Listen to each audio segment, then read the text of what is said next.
asking a question, and you can do so by pressing *6, and to unmute, you press *7. Avant de poser une question, veuillez vous identifier. Libre à vous de poser vos questions dans la langue officielle de votre choix. Je vous demanderai de mettre votre ligne à le mode discrétion si vous ne posez pas de questions et appuyant sur *6 et faites *7 pour l'enlever. First question is from Steve Scheer, Reuters. Good morning, Governor. My question is, we're getting pretty close to zero now. Do you think that we might head into negative interest rate territory, or what do you think will come first, if something else might come first before we get there? Well, we've said clearly before that interest rates below zero are in the monetary policy toolkit. That approximately minus 0.5 would be the theoretical lower bound based on when the economy begins to turn to cash en masse. However, that was delivered in a speech back in 2015, and during that time, we've seen a number of experiences with negative interest rates.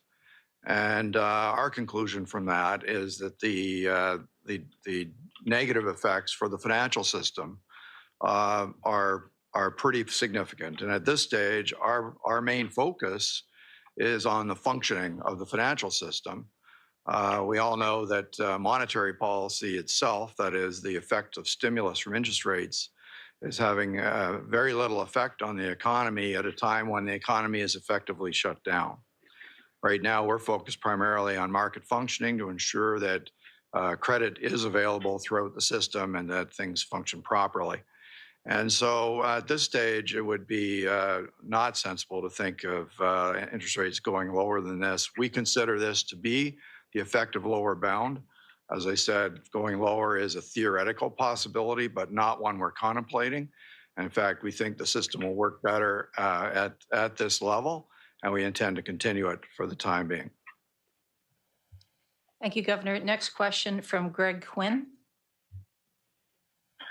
Good morning. I was curious about the timing of this move coming in on a Friday at the end of the week in financial markets, and so soon after the government doubled its direct aid to the economy. Why is this necessary at this time? So as I mentioned just a moment ago, most of our moves in the past 2 weeks have been focused on restoring financial market functionality rather than thinking of it as monetary policy per se. Because all of the things that we're doing, whether fiscal or monetary, will have very little effect on the economy if the financial system is not functioning properly. So that is a sense the plumbing of the system needs to be working well for anything to happen well. And so all of our efforts have been focused on that. And as we mentioned, that in the past 2 weeks, the things that we have done have improved market function quite a lot.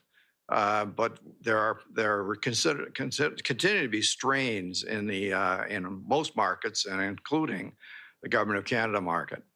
The CP market is particularly strained; it's effectively frozen.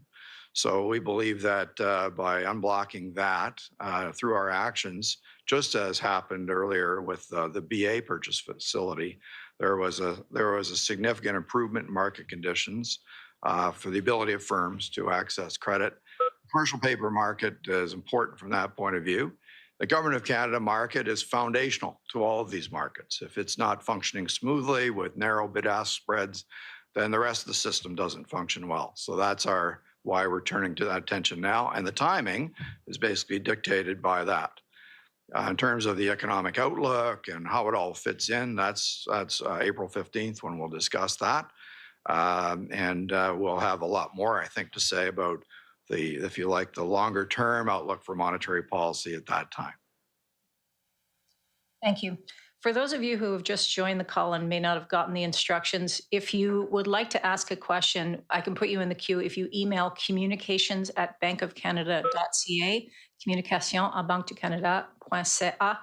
Next question is going to come from Kim McCrail.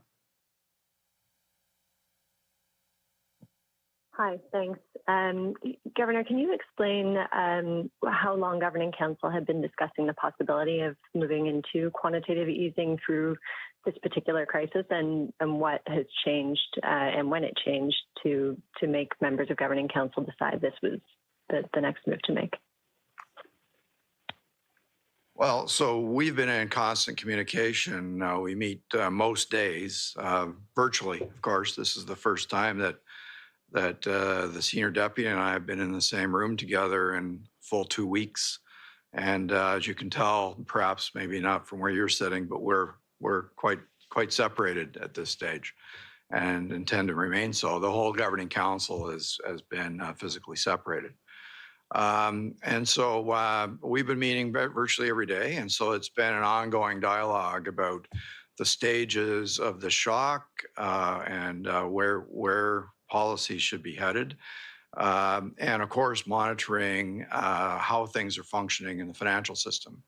As I said a moment ago, our timing at this stage has more to do with functioning in markets than it does about monetary policy.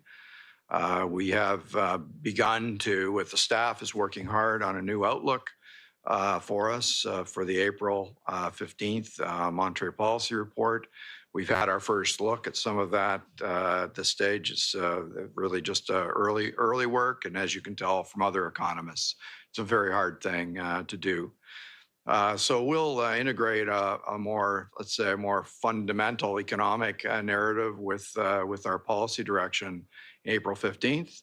For now, most of our focus has been on market functioning, and indeed, really, when I know you're quickly using the term QE, I'm not going to argue with that. It's just that what we're doing today is this QE is normally aimed at some form of yield curve control or longer term interest rate influence.